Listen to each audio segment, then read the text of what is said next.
Hello friends, नमस्कार। आज हम अपने इस वीडियो में डिस्कस करेंगे भारतीय राजनीति का जो संविधान है, जो कि एक बेस है अपने भारतीय राजनीति का, वो उसका भाग नंबर 3 पर आज हम चर्चा करेंगे। भाग नंबर 3 में क्या है, इसमें दिए गए हैं अपने मौलिक अधिकार। मौलिक अधिकार क्या हैं, कहाँ से लिए गए हैं, इन सभी पर हम चर्चा करेंगे। सबसे पहले जानते हैं मौलिक अधिकार क्या हैं। तो ये राजाओं जैसे अधिकार हैं आपके मौलिक अधिकार।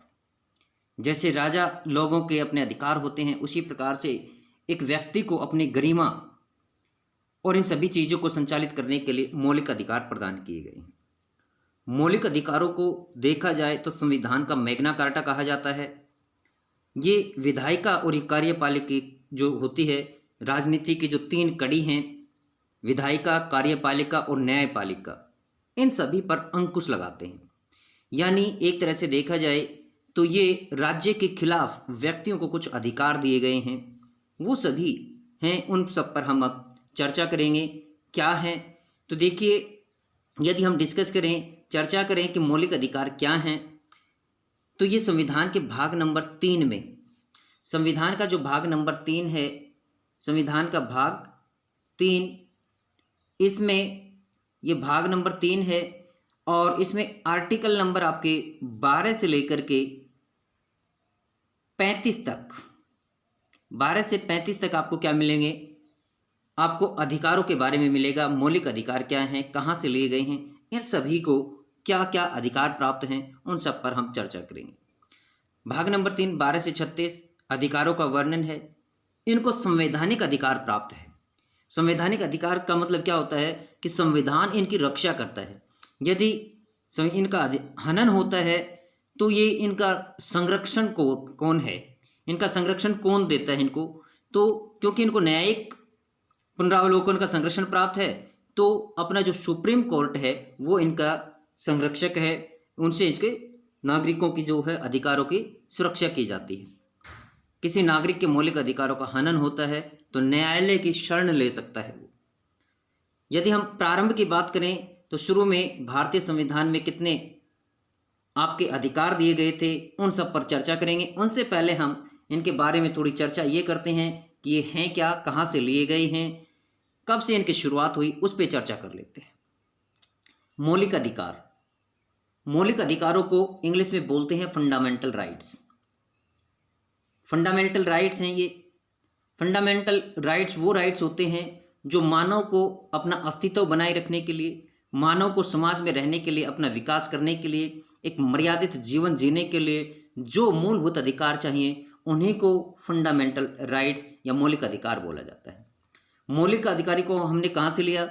अमेरिका से लिया है, क्योंकि इससे पहले यदि अमेरिका के अंदर कब अपनाया गया इनको, तो 1791 के अंदर अमेरिका में अपनाया गया।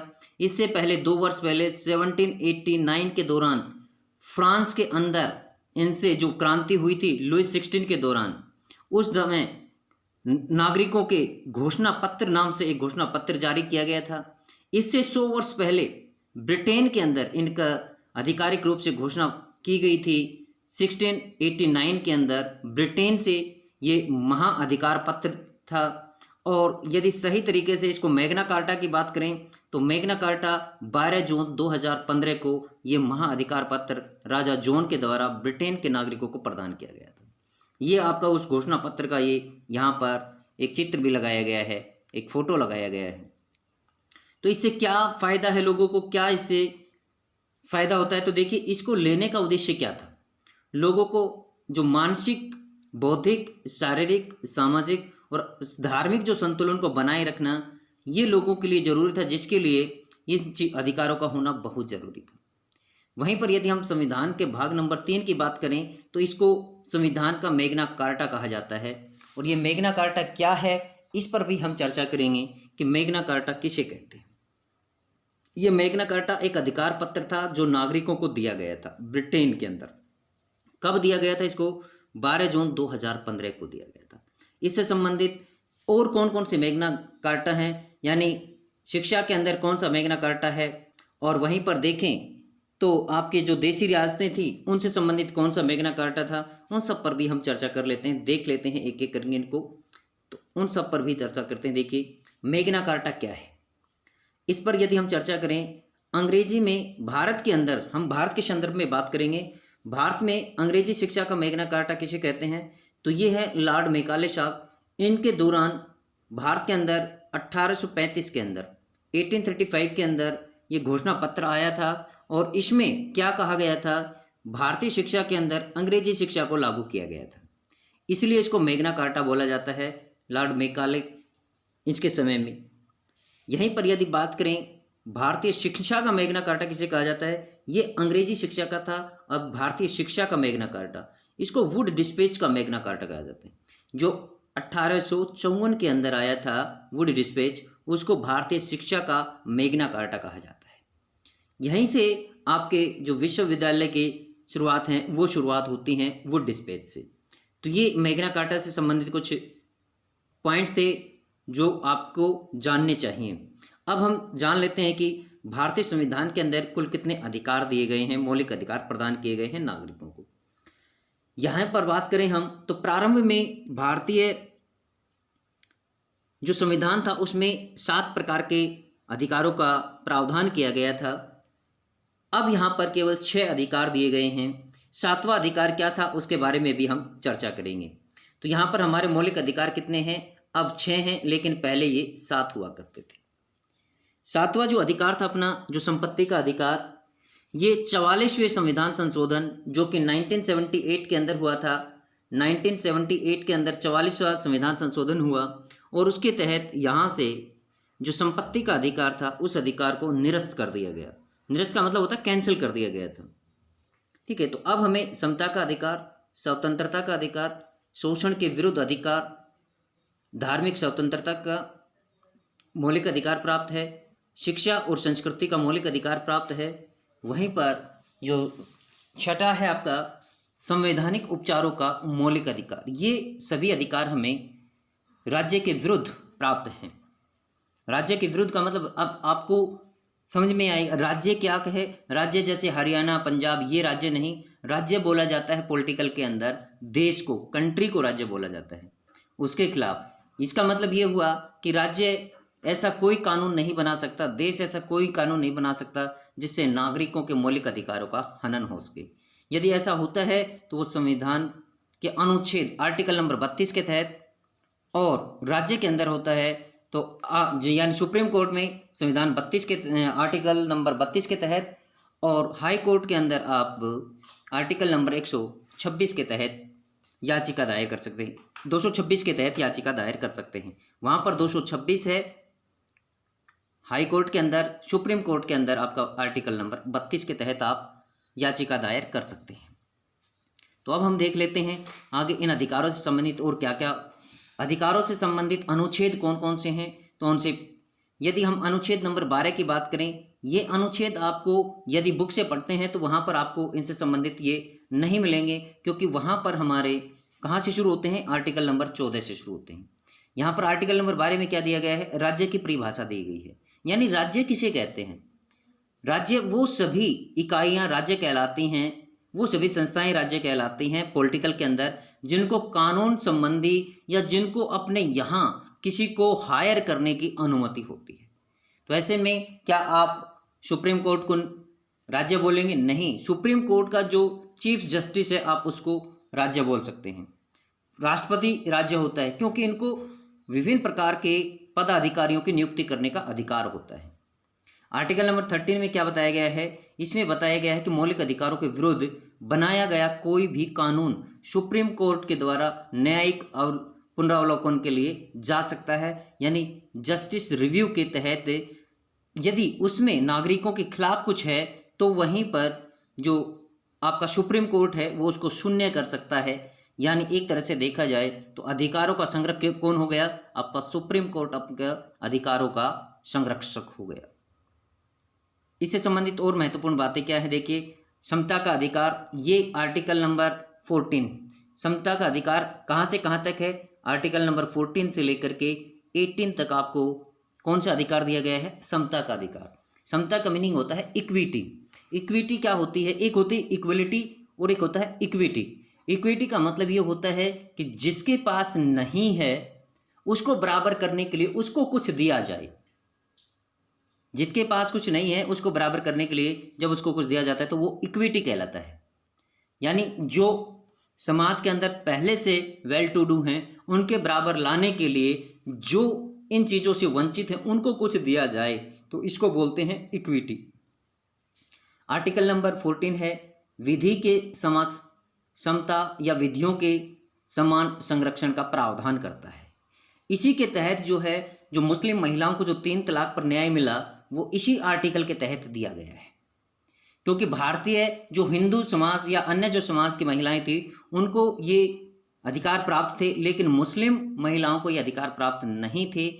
इसी आधार पर क्योंकि इनको प्राप्त थे, इनको बराबर लाने के लिए, मुस्लिम महिलाओं को इनके बराबर लाने के लिए इस पर यह न्याय दिया गया 3 तलाक पर।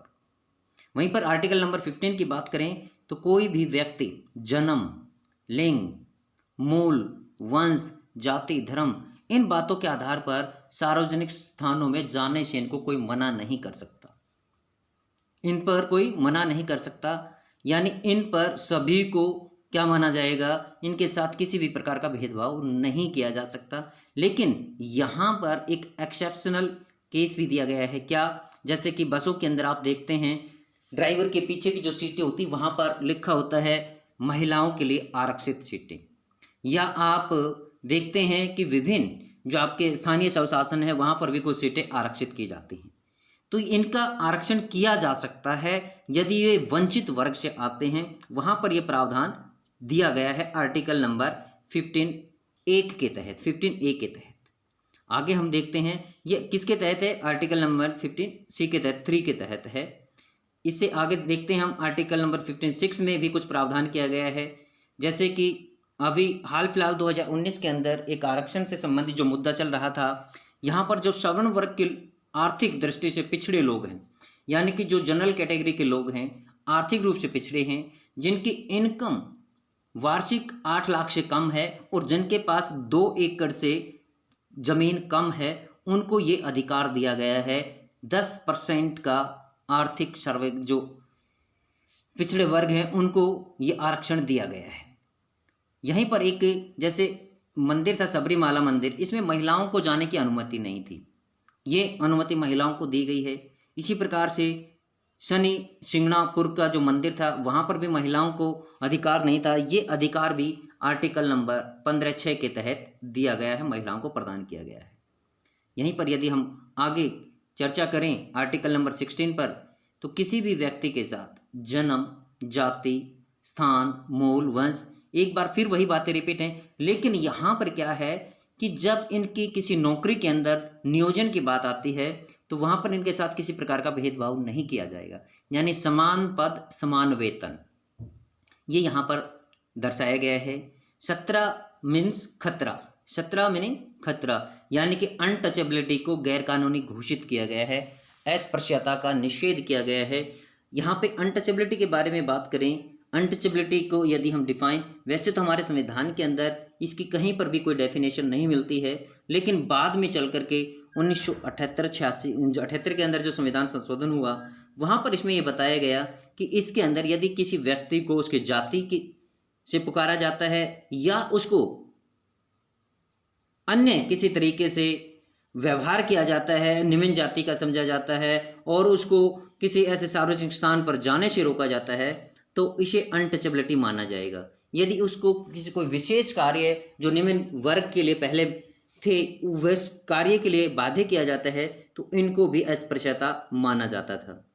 18 में क्या दिया गया है, उपाधियों का अंत का प्रावधान किया गया है, यानी उपाधियों का अंत।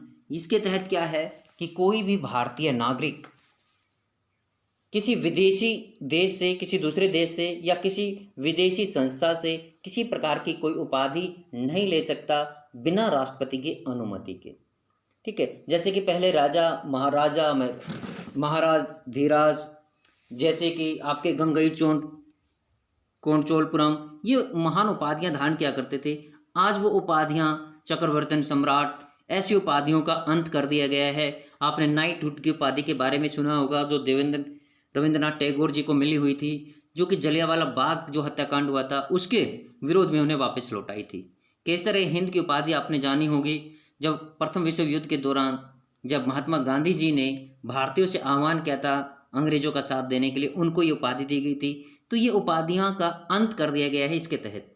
लेकिन सैन्य और शैक्षणिक जो उपाधियां हैं ये नागरिक ले सकते हैं, इनको धारण कर सकते हैं। वहीं पर भारत रत्न और पद्म पुरस्कार ये क्या है, ये पुरस्कार है। वैसे देखा जाए तो इन उपाधियों को जो है 1977 के अंदर जब पहली बार ये जनता दल सरकार बनी थी तो इन्होंने इसको क्या कर दिया था, निरस्त कर दिया था। लेकिन फिर से जब कांग्रेस सरकार बनी तो फिर इनको लागू किया गया और यहाँ पर सुप्रीम कोर्ट ने ये अपना फैसला सुनाया कि ये जो आपकी उपाधियां नहीं बल्कि ये क्या हैं, ये